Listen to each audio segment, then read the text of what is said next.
I do know who I want to be the next president of the United States. You probably know who I want to be the next president of the United States. Joe Biden guy we talked about.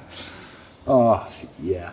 No. Do you consider? Oh, go ahead. I was going to say, the audience doesn't know this. When you walk in here, there's a, is it 6 feet or 8 feet, painting of President Joe Biden. I was so impressed the fact that you guys have that kind of pride for U.S. in the house. But it was him Very falling impressive. down. Well, I'm not very good at darts, so I need a big board.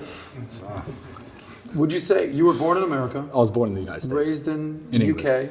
I'm English. You would consider yourself English? I would consider myself English, British. I'm proud to be English. I love English history.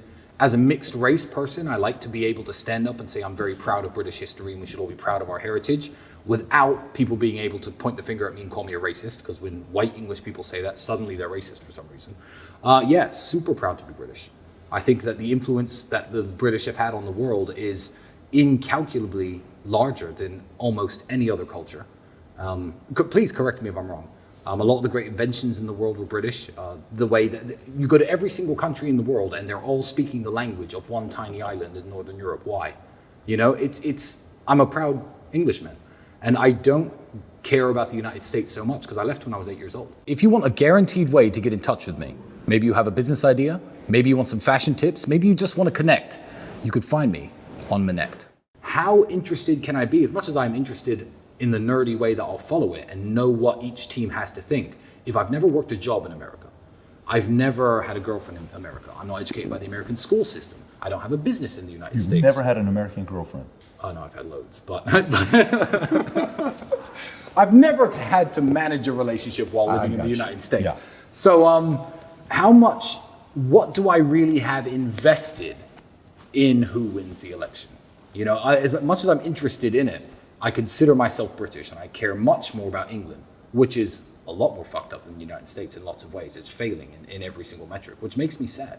Would you say you follow British politics even more than American politics? No, I fear American politics because it's more interesting.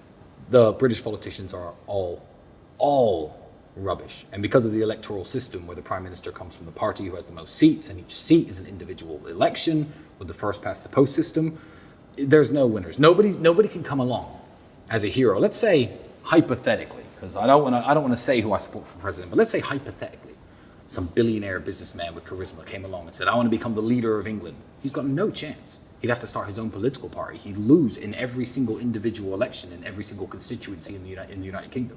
And you'd never hear from him again. I think it was I don't want to say the exact date because someone's going to correct me on it, but it was in the 1970s, the Green Party of England won 20-something% of the vote and got 0 seats in the House of Parliament. That's the way the system works there. So no hero is coming along to save the UK, which is sad because I feel like both political parties that could possibly win and both their leaders are equally horrible. What you're saying is only in America. Yeah, exactly. Is that something like that Yeah, possible? yeah, exactly. In England, you got 2 dead horses and the race is about to start. Why watch? I'm not interested, you know? And nobody else is either.